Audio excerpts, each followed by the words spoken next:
Hey everybody, welcome. It's great to have you here for our second Coda on Coda. Today, we've been calling it project feedback, but really what we're going to talk about today is something that I think is uniquely Coda in how we run our processes. And Jamie and I were part of the Meeting Tiger team that built out these new processes about a year ago. So it's all our fault, what we're about to share with you.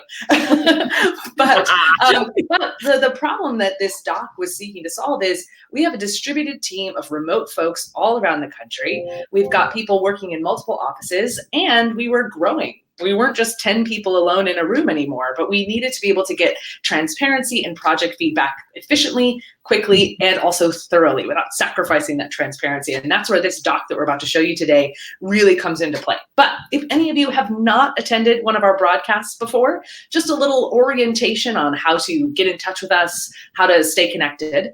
Over on the right side of your screen, there is a chat field. You can go ahead and pop in whatever's on your mind there. Joe's already given us a thumbs up. Thank you, Joe. Always good to see you.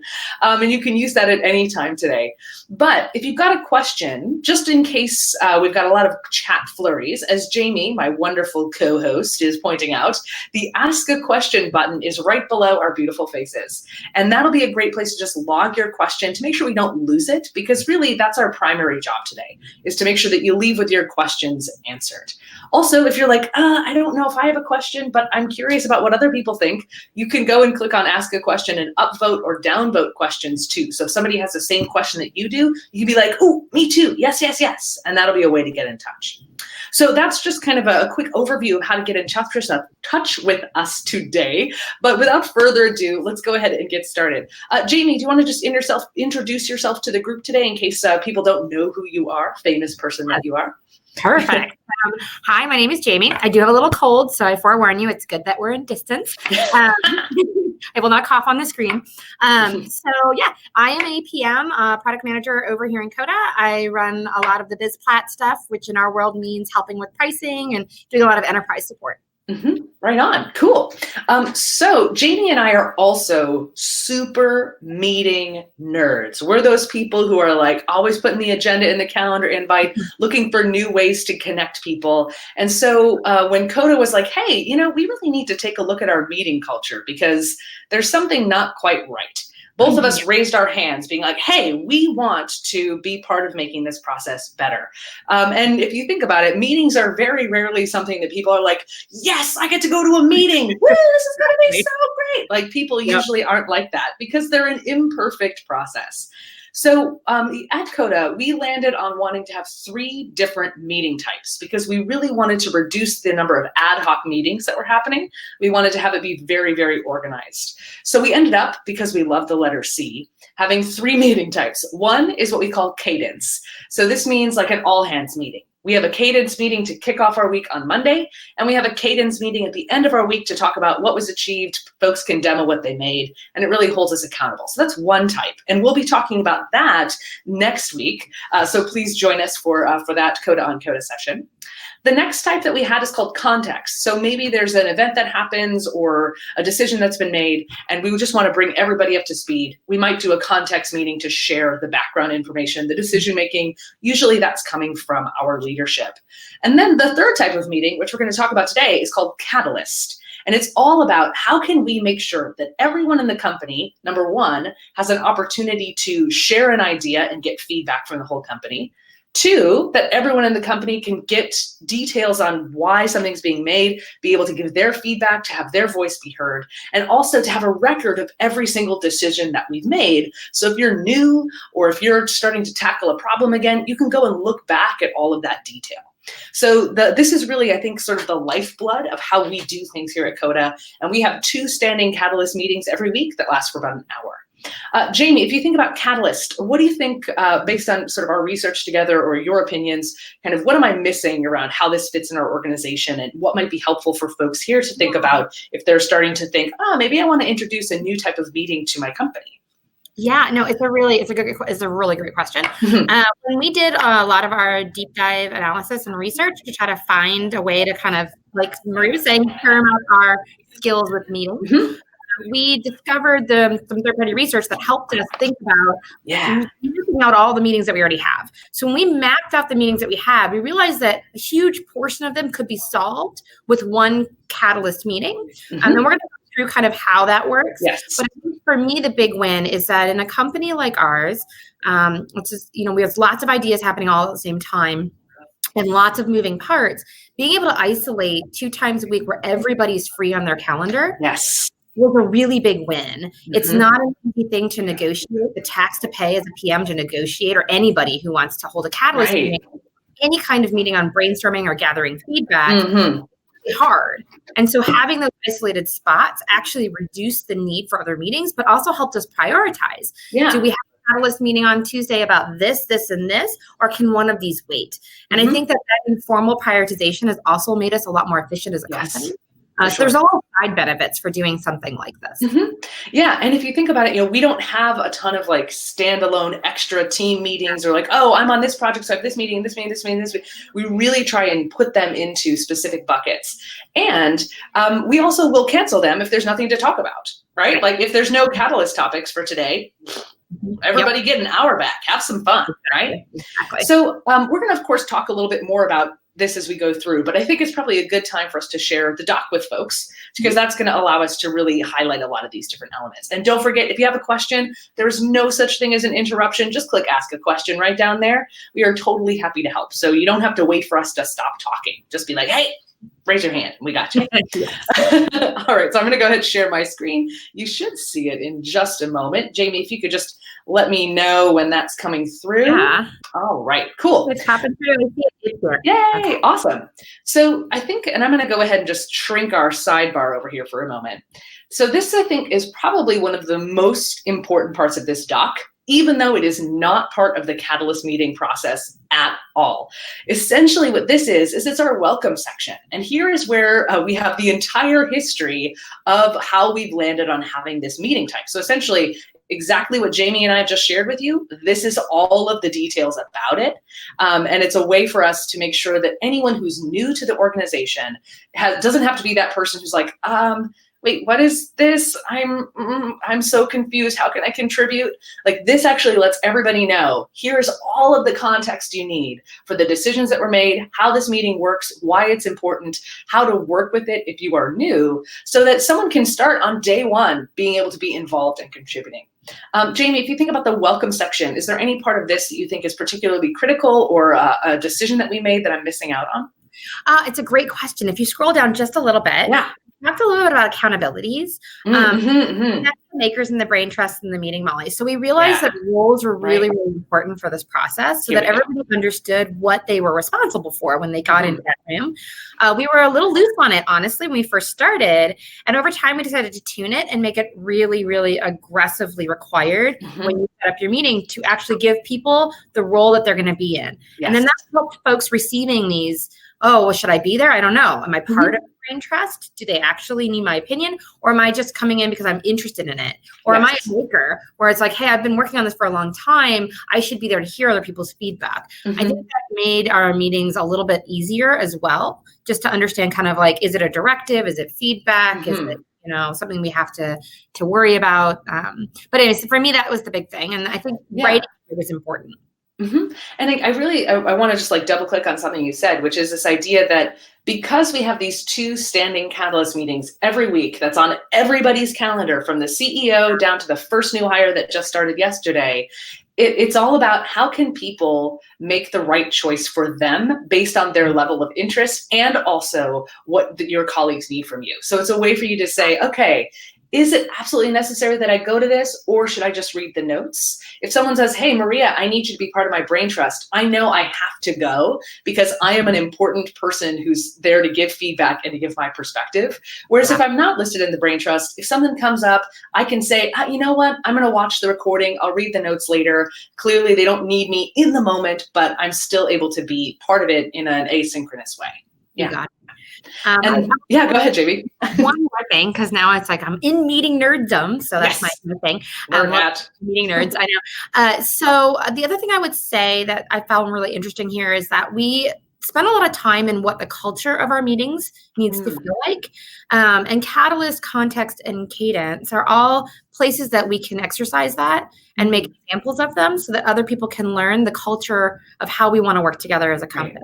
One of the things that Catalyst did, which for me was really great, was it showed me that we actually have a culture where preparation really matters. Yeah. You explicitly come in and say, hey, I'm not doing something very prepared here. You'll get a different group of people because some people are comfortable with that. And some people would rather have things really spelled out. What I found over time is we actually, as a group, just mostly trended towards always wanting to be super prepared. And that's kind of where we are with that like number 2 thing of come informed. It's a function of preparation.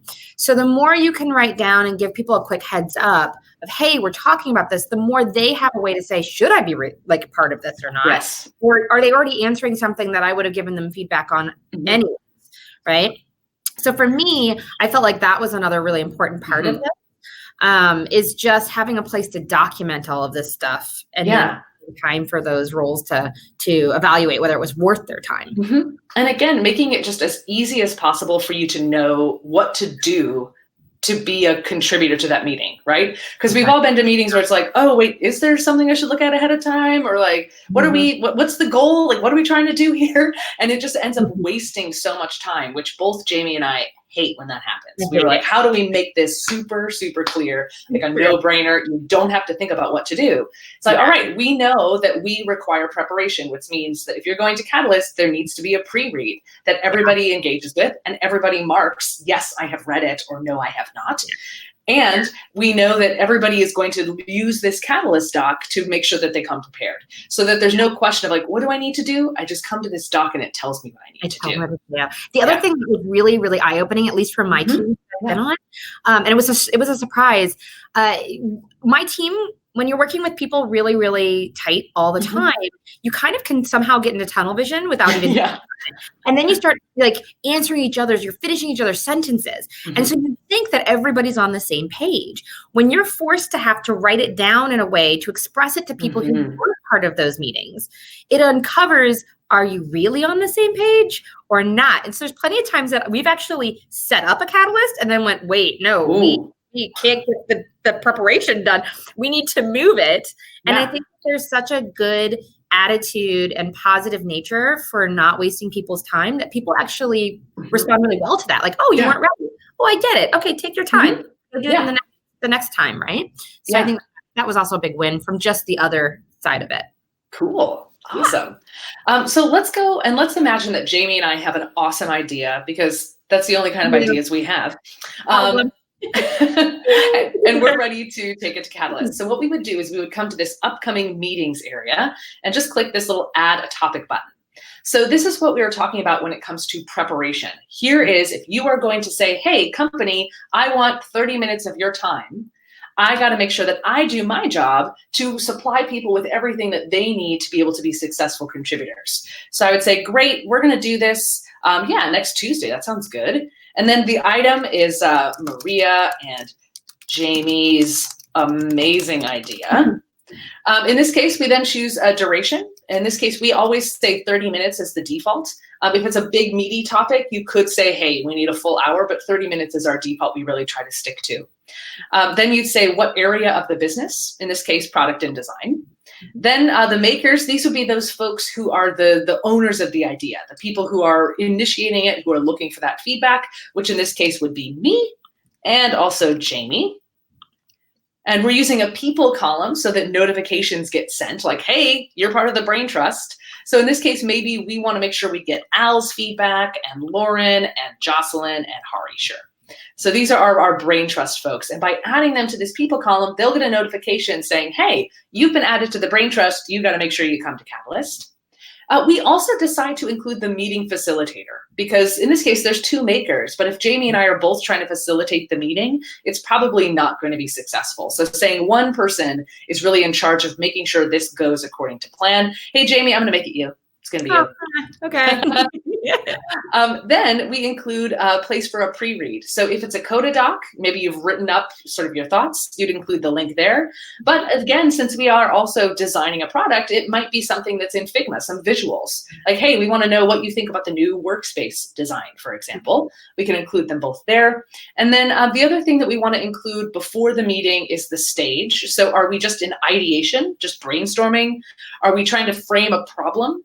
Are we proposing a solution? Are we saying, hey, we're going to act and let's figure out our plan? Or are we in a reflection mode? Because again, depending on where you're at, you have a different expectation for what people coming to that meeting are going to do. And Right. Jamie, I know we chatted a lot about, sort of expectations of the participants. Do you want to chat a little bit about how we thought about making sure that we make it really clear how to have good, solid boundaries between each of these different ideas? Yes, it was a framework we've actually gone over and over again just to make sure we get it right. The ideate stage, I think that the big thing for me with this is that you need to understand the level of feedback to come in at. Right. If you're at a proposed stage, re-questioning the principles or the assumptions that we made back at the beginning can really like push you back. Now, granted, we always are open for those types of conversations, but being timely matters if you really want to kind of keep your efficiency up. So from that perspective, ideation is the thing that we probably use, quite frankly, the least, as well as probably act. I think for us personally, just as a company, for right now where we are in our company cycle, we tend to use a lot of frame and propose. Yeah, these two. Yeah, the frame for us, the specific thing about ideation is expansion. Framing is about synthesizing. And so when you go into that framing state, for us, we have a culture about getting to the eigen question. Yes. And so for us, it's a really, if anybody's a linear matrix kind of person. Again, we are super meeting nerds. Our meeting guidelines are equally nerdy. they're math. So great for the tech field. Yes. But it's a really interesting thing that actually our CEO Shashir came up with. And he was inspired by helping, I think, his daughter with math. Yeah. He's realizing, wow, a lot of framing in product management and even in technical development or how you think about designs and user experience comes from being able to ask the right questions. And sometimes when you're in ideation, you're just creating tons and tons of questions and you don't have to answer them all. If you can find the 2 questions that matter the most and make all the other questions irrelevant or so obvious that you don't have to really address them in a larger group. So framing for us as a company, I think, takes the majority of the time. And we do a lot of our thoughtful work there. And then moving to propose, we spend most of the time, at least from my experience, and a lot of the design work is, okay, what does it look like, right? Because there's a lot of intricacy and complexity that's built into that if you want to make something feel simple. That's the hard bit, right? And so we do spend, I think, most of our time in that frame of propose. And propose is more like, hey, we have all of these options, these answers to the 2 most meaningful questions. We're proposing that we think it's in this sequence, and this is how we think it'll look, right? And I think that that's where we get just the majority of our work done. Yeah. And I would say, depending on the organization, your business might be very much like an ideation place, is where you want the most involvement. And then folks kind of go into their bunkers and do their thing, right? But for us, I think this is the element that your meeting culture should reflect your company culture, right? And if your meeting culture isn't reflecting how your company gets work done naturally, it's not going to serve you. And that's where it starts to break down, which is why we as a company embarked on creating this new meeting culture to meet us where we were. And I think this idea that, yes, this is where we've naturally gone. So people are really attuned to that. Yeah. These other 2 elements, the post-meeting summary and the recording link, we don't use until the end. And then there's also this great little button which uses the Slack pack. So to post hey, this is coming to Catalyst, we're working on this, and we have an automation that pushes these buttons so that every day a Catalyst is happening, everybody automatically gets a Slack notification saying, hey, everybody, it turns out that Maria and Jamie are going to be proposing Maria and Jamie's amazing idea. The brain trust is Al, Lauren, Jocelyn, and Hari. And here's the pre-read, so that people don't even have to come to the doc. They don't have to remember, right? They'll just get that notification where they need it. So now, let's say, Jamie and I have decided to do this. What we could do then is come over here to this template, because again, we want to make it as easy as possible for people to have the best possible meeting experience. and to also have a standardized approach, right? So we don't have some ideas that are getting a lot of benefit and some ideas that are like kind of messy. We want to have a standard approach across everything. Yeah. So we created this template, which is just a view of that bigger topics table. And it's just a little bit prettier because it's in this detail mode. So what we would do is we would just go ahead and duplicate this section by clicking ... and choosing duplicate.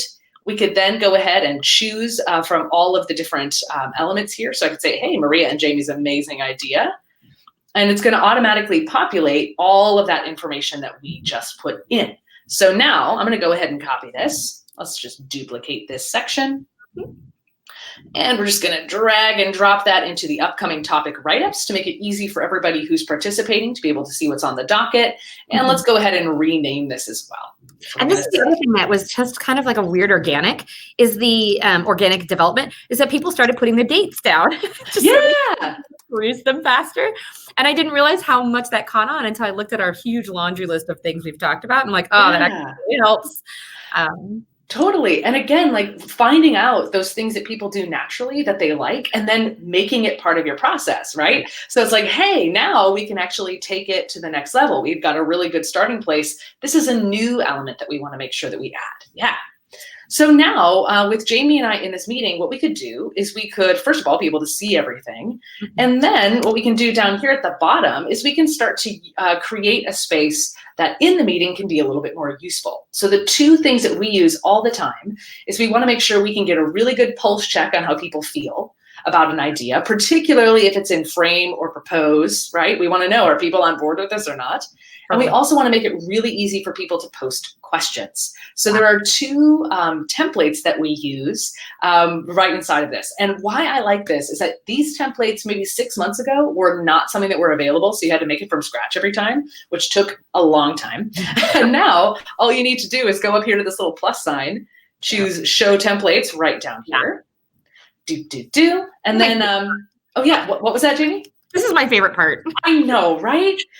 So here we go. We just grab this team sentiment tracker. We can pop it right down here.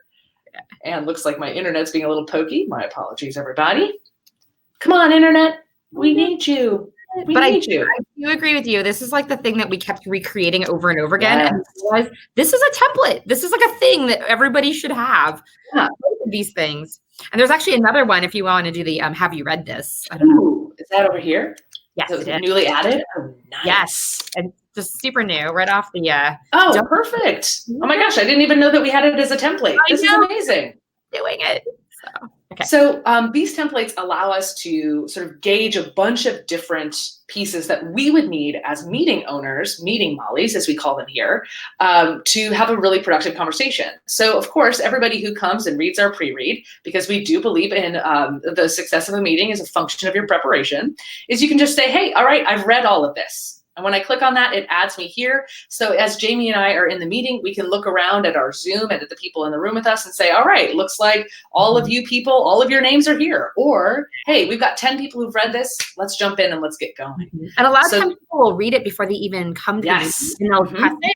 So then you realize we're going to go even faster because most people have read it. But to Maria's point, I'm just going to quickly interject. Her point at the beginning when we opened was the idea of like, this is helping us with remote teams. And so for us, it's really hard, especially as the meeting facilitator, to kind of take a look around because you have multiple screens and you're trying to see depth. And it's just hard. Are they done? Are they not done? Yeah. Do they have a question? Did they want to ask something? So being able to translate that here so that the focus was here versus trying to do the eye contact around a remote room, I think really matters. At least from my experience. Oh, totally.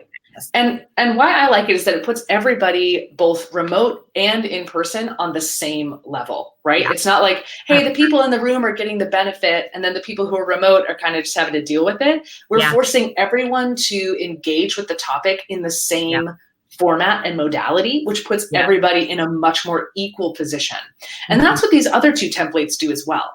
So I love the team sentiment because what I could do is I could uncheck this box and that's just a filter. So in this case, it's not showing everybody's ideas. So it's like, oh, that one loud person, they don't like it. So maybe I'm going to change how I feel about it. It allows me to say, hey, I'm going to add my sentiment without anybody else telling me. And I can say, you know what? I feel amazing about this idea.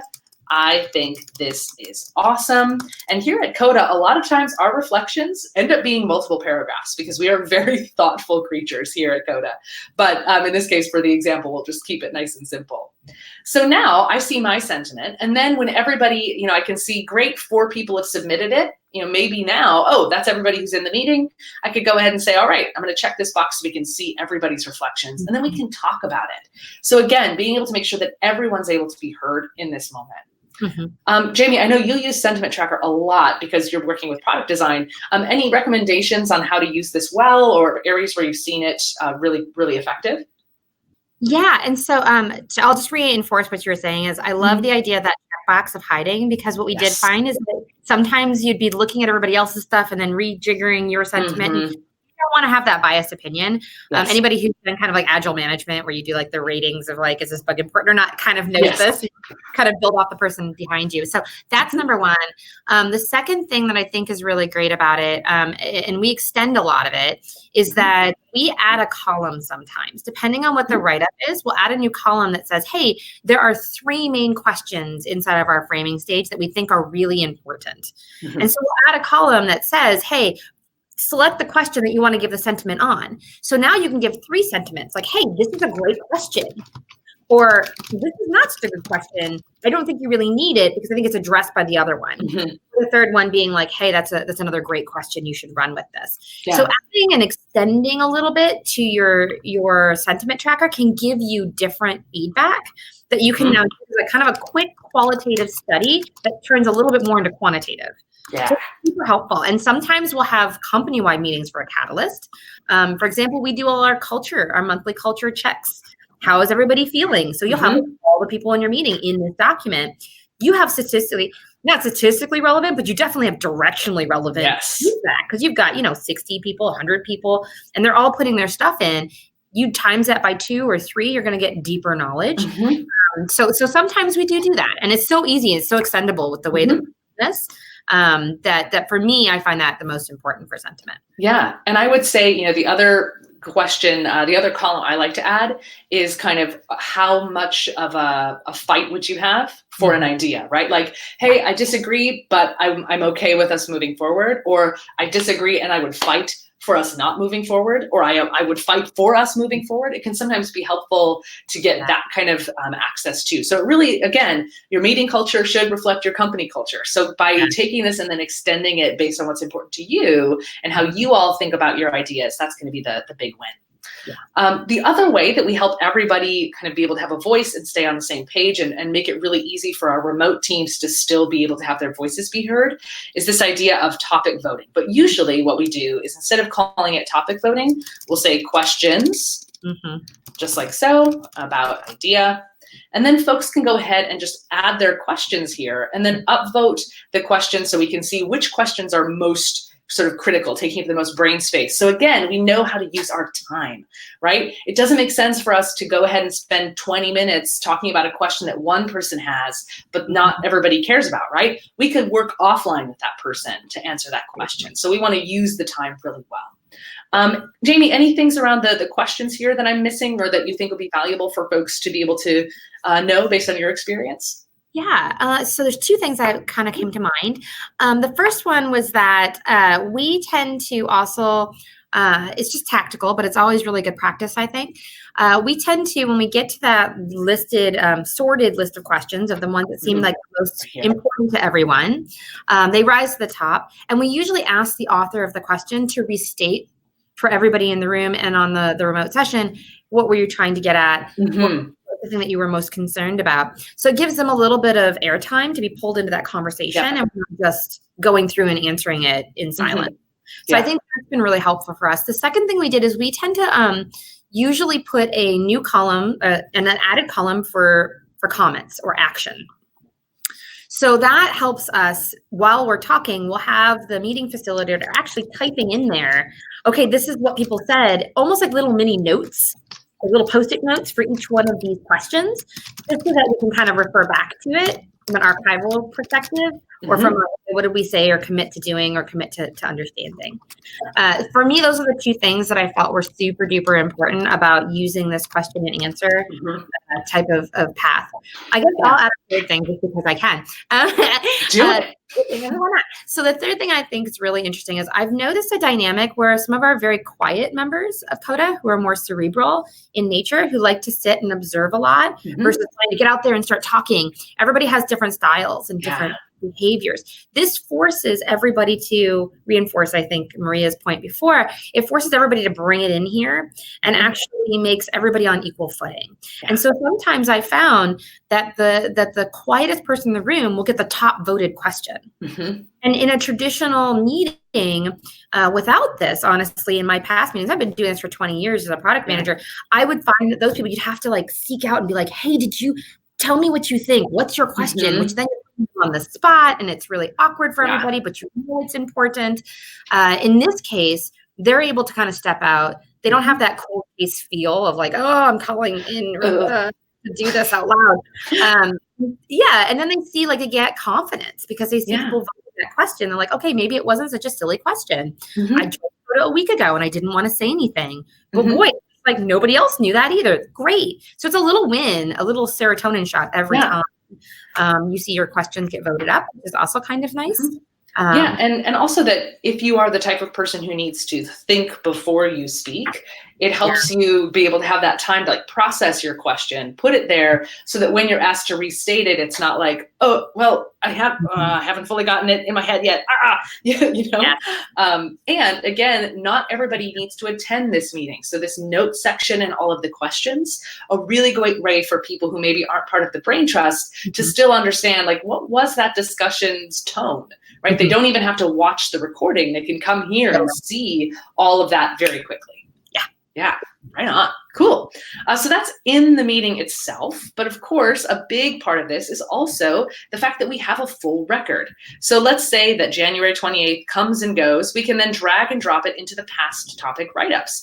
And then we can go and see every single thing. So if we're like, oh, what was that thing that Maria and Jamie's amazing idea was about again? What did we decide? I totally forget. You can just come and look at that past topic write-up. And then the other thing that we've got here is just this supporting message template. So this is the Slack message that gets sent, and it's being pulled from that core area at the top.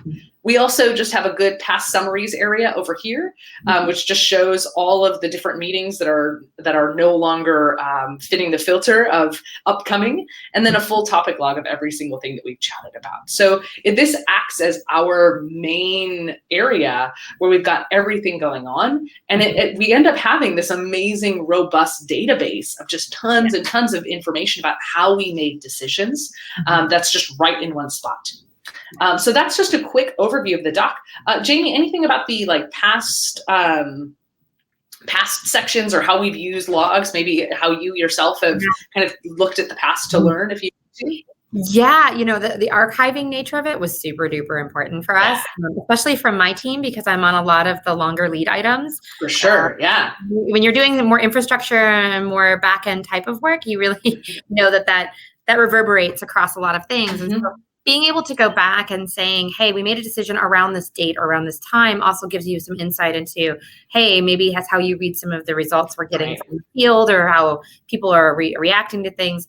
But it also saves you a ton of energy because that framing, going from ideation to framing, you're generating tons of questions, you're generating a couple of frames, and you're actually really digging into them, and you're making choices of which answer in which one of those questions. So the good news is, if things start to turn out in a way in the reflect moment, wow, those aren't really functioning the way that we thought they were, it didn't really, the hypothesis wasn't validated in a good way, you want to be able to go back and say, well, what were the other options and why didn't we choose those? Kind of have a starting place off of to do the quick reiteration versus having to say, okay, everybody stop, let's start all over again and try to think of all these new ways to do things. So in some sense, it actually helps you speed up doing more agile iteration when you need to, even for some of these longer lead items. So for me, that's the big benefit that I have is going back and saying, what didn't we choose? That helps me understand, can I take one of those things and use it instead and see if we can make a better progress?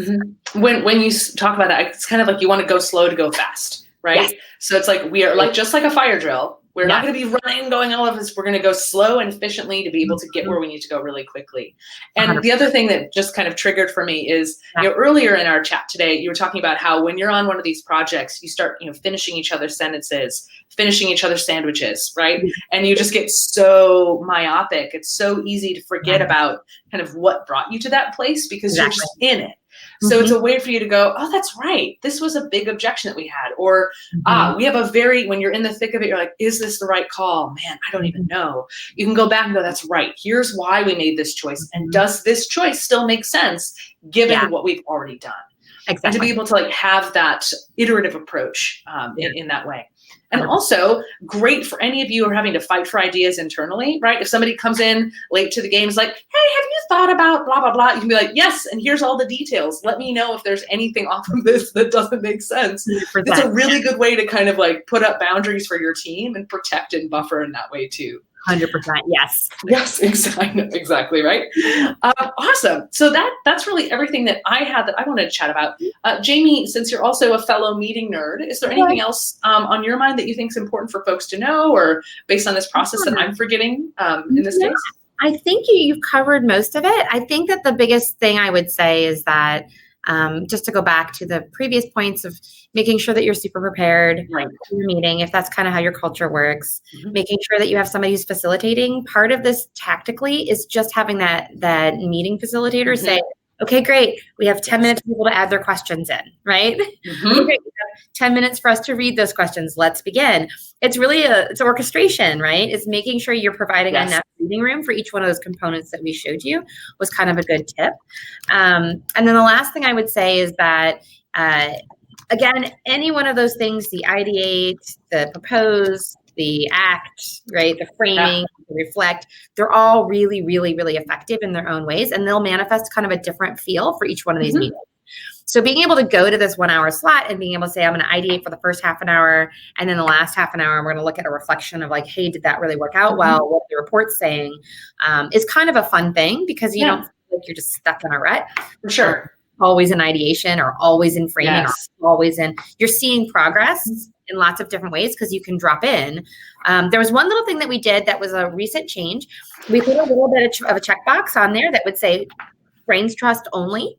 Yes. And part of why we did that is sometimes things are so super complex and we've been talking about them for so long that we might happen to be in one particular part of the stage where it's easy to say, I want 30 minutes of feedback really, really quickly on the designs, right? And instead of going back and trying to prepare everything for people to go back and read and come in and join, just the brain trust needs to be there. And that also alleviates the pressure of other people being like, wow, I was really interested in this thing about pricing. And so they just reach out naturally and be like, hey, can I come? And I'm like, oh yeah, you sure can. Here's some other things for you to read so that you feel like you'd be up to speed so that you don't just drop in and you're like, oh, I'm so confused. And then it kind of backtracks. So we added that to try to be really, really thoughtful about what we ask for people to do. So I think it's one of all the things that are rolling in my head. And again, we want to make sure that a meeting is something that if you are the meeting owner, you want it to be the best possible experience for every single person who is attending, including yourself. And part of that is letting people know like, hey, you know what, we're on season 5 of this TV show and you're just getting started. Like here's, it's not going to be good for you to come at this time, but here's all the stuff if you're interested and if you're passionate about it. So it's all about making those connections. 2 final thoughts, and please, everybody, if you've got questions, let us know. The 2 other final thoughts I have is the nice thing about having this Coda doc with all of your meeting stuff in it is that then you can do a bit of a meeting on it, right? Like we could do a visualization, a chart view of our past meeting logs and see how are we using our meeting time? Are we mostly ideate? Are we frame? Are we propose? Like what part is missing? You could also see who is hosting the most meetings. Is there some voice that's not being heard or a voice that's being heard all the time? And really understanding how that's going, which is kind of cool. And then the other thing I'll just say is, this is our very, very Coda, as in the company's specific way of working. It's something that we found that works really well for how we operate business here. But you go ahead and customize this however you want. If you're like, you know what, we only want 3 kinds of meeting types. We want to have, brainstorm, let's decide and celebrate. go ahead and just change the select list. It's editable for a reason. And then, take out whatever is not working for you, add different columns, add adjustments. This is really just a starting place, and honor your creativity and honor how your business get things done, because that's when it's going to be successful for you. Awesome. Looks like we have a question. Let's take a look. How do you balance using the drag and drop templates in a new section for each meeting versus adding meeting inputs to a view of a database table? So Joe, I'd love a little bit more information about your question. I want to make sure I fully understand kind of what's at the core of it. I think in this case, the drag and drop templates, the way we use that is just for quickly being able to add interactions to each meeting section, right? That's where we're really using it. We mostly use duplicate a section for each meeting's sort of specific view that automatically creates a view of that core table anyway. So that's really how we are looking at it. Jamie, are you reading this question a little bit differently? And then Joe, please feel free to post some more details in chat. I want to make sure I've definitely answered what you're thinking about. Yeah, actually, I think if I'm reading it, I think I'm reading it right too. So we actually, every meeting and all the inputs are actually all in one big table. Yes, exactly. Yeah, so we're just pulling them out. The reason why we did the section thing, like pulling them into a specific section, was just honestly like focus. Right. If you look at this one thing, don't look at everything else that's going on, because it's easy to get distracted. Yeah. I think the other thing that we had found we were doing as well is we'll create that section, and there's just a nice little frosting of being able to drag something done. Yes. It's really weird, but it's like as a PM, I'm like, checkbox. It's like into like to-do lists. It's a big deal. So being able to drag that down, I think it's really, really helpful. Yeah. The other thing that we do is sometimes, we might do all of the write-up. We'll have that one section, but most of the write-up is in the context of other things that we've been writing, other docs. So sometimes we even just put a link and say, right, just follow this link. We'll have the catalyst over here, right? And I'll provide, and the link is still there so people can go back and forth, but we want to keep that information in the context of the other tables that we might be pulling from, depending on where you are in the product cycle. So sometimes we end up kind of doing a lot of moving around in one of these catalyst meetings, but this becomes the center home of saying, what's the result? And so that's the important part. But again, it's mostly a distraction thing more than being the big table. And so that's why we did it that way. Yeah. And as far as like the schema or the organization of this doc, how it's structured, is there's one big table that is all topics. We then have a filtered view for everything that's in the future, a filtered view for everything that's in the past, and then a filtered view based on that control, like, hey, I'm going to select Maria and Jamie's awesome idea. That's just going to show me that in that detail view in that section that we saw, and I can duplicate it. Yeah. So hopefully that helps answer your question, Joe. Awesome. Fantastic. Any other questions that we can help with today? Anything Coda related is fair game. I also went and popped the doc that I've been using today. So if you want to take a look at that as a template, make a copy, feel free. That is definitely there for you to customize as you see fit. Right on. Cool. Well, if there's any other questions, let us know. We'll hold for another minute or so just to make sure we don't miss anybody. In the meantime, Jamie, thinking outside of just Catalyst meetings, your own team meetings, are there any like favorite Coda hacks that you have for the other standing team meetings that you might have, or things that you've used that have, or maybe you want to try? So many. There's so many. I'm such a nerd. I used to do calendaring in my past as one of my fun little passions. So I think for us, we really leveraged crosstalk quite a bit. It's a feature inside of Coda, which I think is really impressive. It allows you to say, I want to go to, we have like a whole doc in Coda that's all about our bugs. It's kind of like our form of Jira. Which we'll be doing a Coda on Coda about that in a couple weeks. Good. Yes. So we have a big quality doc that we are constantly looking at and saying, here's the bugs for my team. And so I have a daily sync with my team. It's more of our context sync, quite frankly. I always call it a cadence. So we do a cadence every day of the week for like, it's our stand-up, 30 minutes. And we actually cross-docked in the quality doc. Oh, cool. Neat. Yeah. And so when we go through kind of like, what's everybody working on? I just press the little button, it refreshes, and I can say, oh, wait, we have like 5 bugs we didn't triage. And we can actually look at them and be like, okay, what do we do? And if we can triage them, we'll just go back to that. We'll just, they're quick jump points straight to that doc to help kind of like shortcut into things that are important. So from that purpose, that's another little trick and tip I have. Yeah, I love that. A little bit, but you can cross-dock things in that you need to see in one fell swoop. Right. Also really good for, I know my team does that with our OKRs, right? So we have a whole company doc with all of our OKRs, all that good stuff. My team just cross docs in just our team's OKRs, so we can focus on that and be updating there. So if you've got like some big doc somewhere else, you don't have to worry about copy paste, just cross doc it in. And if you're just bringing in information, that even works at our lower tier, like free and pro plans. So you don't have to worry about even spending a large amount for that as well. Yeah. Cool. All right. Well, it looks like questions have come to an end. So Jamie and I will go ahead and close out our session for today. Thank you again so much for joining us. Thank you for indulging our meeting nerd selves, letting us talk about meetings for 45 minutes. We got to do it every day. Please let us know if there's any other questions you have by contacting our support team. Any one of us might be there at any given time, so you might run into us there. And again, thank you for giving us your most precious resource, which is your time. We take that very seriously. So I hope you found a few things that you can start to work with right away. I wish you happy meetings, happy codaing, and we'll see you next time. Bye, everybody.